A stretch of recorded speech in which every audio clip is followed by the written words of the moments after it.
Hi friends, Assalamu alaikum. Welcome to Casual Home Vlogs. இன்னைக்கு நம்ம ரொம்ப சிம்பிளான மெத்தட்ல டேஸ்டியான சக்கரை பொங்கல் எப்படி செய்யறதுன்னு தான் பார்க்க போறோம். இந்த பொங்கலுக்கு இந்த மாதிரி சக்கரை பொங்கல் நீங்க செஞ்சு பாருங்க, ரொம்பவே சூப்பரா இருக்கும். சோ இப்போ வாங்க வீடியோக்குள்ள போய் எப்படி செய்யறதுன்னு பார்க்கலாம். அதுக்கு முதல்ல ஒரு கிளாஸ் அளவுக்கு பச்சை அரிசியை நல்லா வாஷ் பண்ணிட்டு ஒரு அரை மணி நேரத்துக்கு ஊற வச்சு எடுத்துக்கோங்க. இப்போ நம்ம ஒரு கிளாஸ் அளவுக்கு பச்சரிசி எடுத்துருக்கோம் இல்லையா, இந்த அளவுக்கு வந்து 3/4 கப் அளவுக்கு நம்ம பாசிப்பருப்பு எடுத்துக்கணும். இந்த பாசிப்பருப்பையும் நல்லா ஒரு வாட்டி வாஷ் பண்ணிவிட்டு அதுக்கப்புறமா நீங்கள் தண்ணியில் ஊற வச்சு ஒரு அரை மணி நேரம் ஊற வச்சு எடுத்துக்கோங்க. அவ்வளோதான். இப்போ இது ரெண்டுமே அரை மணி நேரம் நல்லா ஊறி இருக்குது, தண்ணி எல்லாமே வடிகட்டியாச்சு. ஸோ இப்போ அடுப்பை ஆன் பண்ணிவிட்டு ஒரு பாத்திரத்தை அடுப்பில் வச்சுக்கோங்க. இப்போ இதில் ஒரு கிளாஸ் அளவுக்கு பால் சேர்த்துக்கோங்க. பால் காய்ச்சினதாக இருந்தாலும் பரவாயில்ல, காய்ச்சாததாக இருந்தாலும் பரவாயில்ல, சேர்த்துக்கோங்க. இப்போ இது கூடவே 2 கிளாஸ் அளவுக்கு தண்ணி சேர்த்துக்கோங்க. இப்போ இந்த பாலும் தண்ணியும் நல்லா கொதிச்சு வரட்டும். நம்ம இன்னைக்கு பாத்திரத்தில் தான் செய்கிறோம், குக்கரில் செய்யலை. இப்போ நல்லா கொதிச்சிருச்சு பாருங்க. இந்த ஸ்டேஜில் நம்ம ஊற வச்சு வாஷ் பண்ணி வச்சுருக்க பச்சரிசியை சேர்த்துக்கலாம். குக்கரில் செய்கிறத விட பாத்திரத்தில் செய்யும்போது ரொம்பவே டேஸ்ட் சூப்பராக இருக்கும். இப்போ அரிசி சேர்த்ததுக்கு அப்புறமா இது கூடவே ஊற வச்சு வச்சிருக்க பாசிப்பருப்பையும் சேர்த்துக்கோங்க. சேர்த்துட்டு நல்லா ஒரு வாட்டி மிக்ஸ் பண்ணி விட்டுக்கோங்க. நீங்கள் பாத்திரத்துக்கு பதிலாக பொங்கல் பானையில் கூட செய்யலாம். ஸோ இப்போ கொஞ்சமாக உப்பு சேர்த்துக்கோங்க. ஸ்வீட் செய்யும் போது உப்பு கண்டிப்பாக சேர்க்கணும். அப்போது நமக்கு இனிப்பு டேஸ்ட் நல்லா தூக்கி கொடுக்கும். ஸோ இப்போ மூடி வச்சு நல்லா இந்த அரிசியும் பருப்பும் வேக வச்சு எடுத்துக்கோங்க.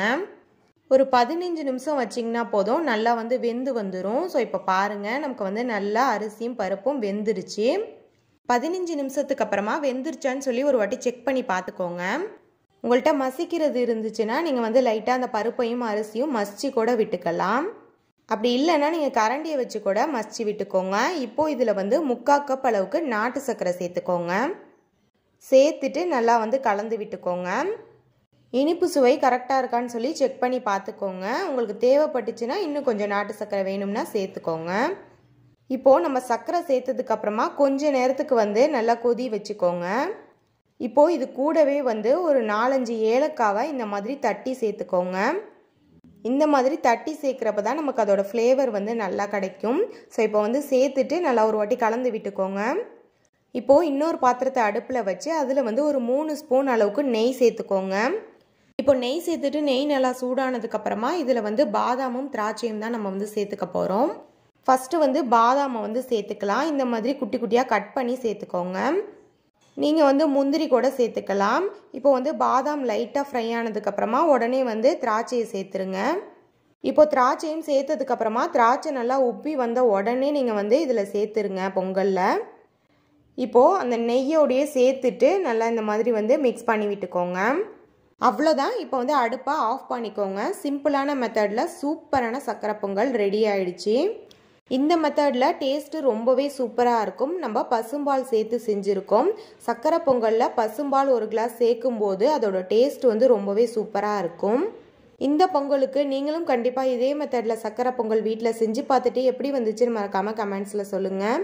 எல்லாருக்கும் இனிய பொங்கல் திருநாள் நல்வாழ்த்துக்கள். இந்த ஸ்வீட்டான சக்கரை பொங்கலோட ஹாப்பியாக இந்த பொங்கல் திருநாளை கொண்டாடுங்க.